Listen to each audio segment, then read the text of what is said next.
മണ്ടൻ മന്ത്രിയുടെ മണ്ടൻ തീരുമാനം നോക്കി, ആ MPD ചകളം നോക്കിയിട്ട് ഒരെണ്ണം കൊടുക്കണം.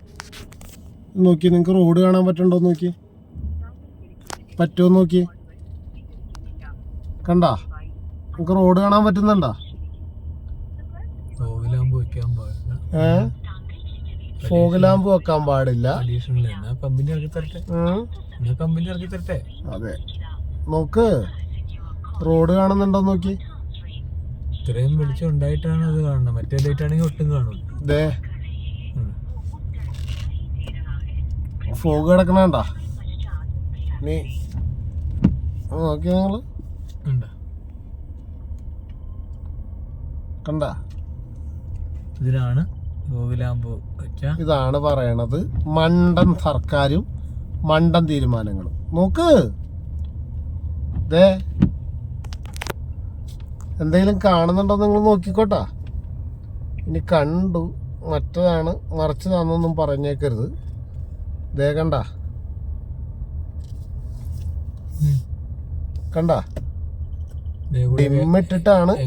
ഡിമ്മിട്ടിട്ടാണ് ഈ കാണുന്നുണ്ടോ നോക്കി നിങ്ങള്.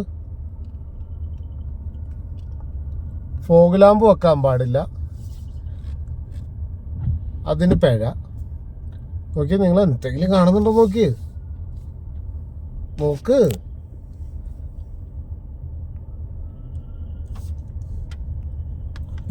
കണ്ട നോക്കിയേ,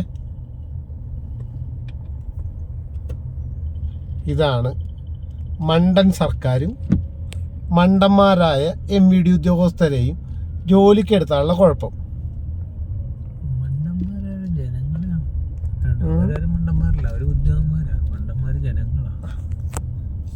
ജനങ്ങളാ മണ്ടന്മാരായ ജനങ്ങളാണ് തെരഞ്ഞെടുത്തത്. അതുകൊണ്ടാണ് പറഞ്ഞത് അനുഭവിക്കുക തന്നെ അനുഭവിക്കുക. അവന്മാര് ബുദ്ധിമാന്മാരാണ്. അവന്മാരുടെ വണ്ടികളിലൊക്കെ നിങ്ങൾ നോക്കിക്കോ, അവന്മാരുടെ ഹൈ റേഞ്ച് വാഹനങ്ങളിലൊക്കെ നിങ്ങൾ നോക്കിക്കോ. കാരണം അവരുടെ മരണത്തിൽ അവർക്ക് അല്ലെങ്കിൽ അവർക്ക് ജീവിക്കണമെന്നുണ്ട്, അവരത് അങ്ങനെ തന്നെ കൊണ്ടുപോകും.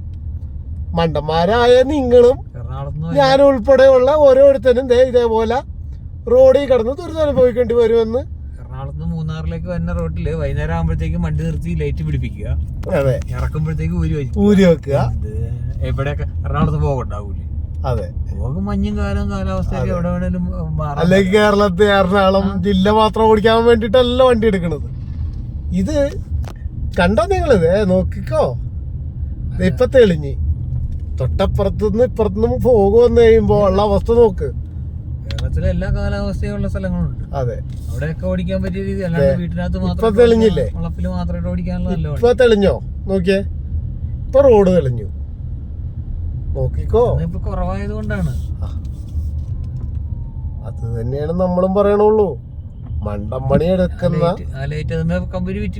അതെ, ഞങ്ങൾ ആവശ്യമുള്ളപ്പോ മഞ്ഞ ലൈറ്റ് ഇട്ടോളാം, അല്ലാത്തപ്പോ ഞങ്ങൾ ഓഫ് ചെയ്തോളാം. അത് ഓട്ടോമാറ്റിക് ആക്കുന്നേ, തനിയെ തെളിയുന്ന രീതിയിലാക്കാം. വെറുതെ ഓരോ മണ്ടൻ തീരുമാനങ്ങളും പറഞ്ഞ് ജനങ്ങളെ ഇങ്ങനെ കൊള്ളയടിക്കുക. അവസാനം ഷഡ്ഡി പണയം വെക്കണ ഏതെങ്കിലും ബാങ്ക് കിട്ടുമെന്ന് നിങ്ങളൊന്ന് നോക്ക്. അത് തന്നെ പറഞ്ഞത്. അതെടുക്കുമെന്ന് ചോദിക്കണം, ബാങ്ക് വെക്കുന്നേ. മണല് വാറണ്ടായിരുന്നു, ചരലരിക്കാനെങ്കിലും എടുക്കായിരുന്നു. അപ്പൊ അതും പറ്റില്ല. എന്തായാലും ഈ പറഞ്ഞ പോലെയാണ് തീരുമാനങ്ങൾ. നിങ്ങൾക്ക് ബുദ്ധിയും ബോധവും ഇതൊന്നുമില്ല. ജനങ്ങളെ ഇങ്ങനെ പറ്റിച്ച് കൊള്ളയടിച്ച് അതിൽ നിന്ന് ചൂഷണം ചെയ്യുക. ഇതല്ലേ നിങ്ങൾ സ്ഥിരം നടത്തിക്കൊണ്ടിരിക്കുന്ന കലാപരിപാടി. നോക്ക്, ഇതുകൊണ്ടുണ്ടാവുന്ന ബുദ്ധിമുട്ടാർക്കാണെന്ന് നിങ്ങൾ മനസ്സിലാക്ക്. നിങ്ങളെപ്പോലെയുള്ള കഴുതകളായ മരമണ്ടന്മാരായ ഉദ്യോഗസ്ഥന്മാരെ കൊണ്ടാണ് കേരളത്തിൽ ഉണ്ടാവുന്ന പ്രതിവർഷം ഉണ്ടാവുന്ന 5000-ന് മുകളിൽ മരണം എന്ന് ഞാൻ പറയുന്നത് വെറുതെ ഒന്നുമല്ലടോ പൊട്ട എന്ന് നിങ്ങളെയൊക്കെ തന്നെ പറഞ്ഞുകൊണ്ട് നിർത്തുന്നു. നന്ദി, നമസ്കാരം.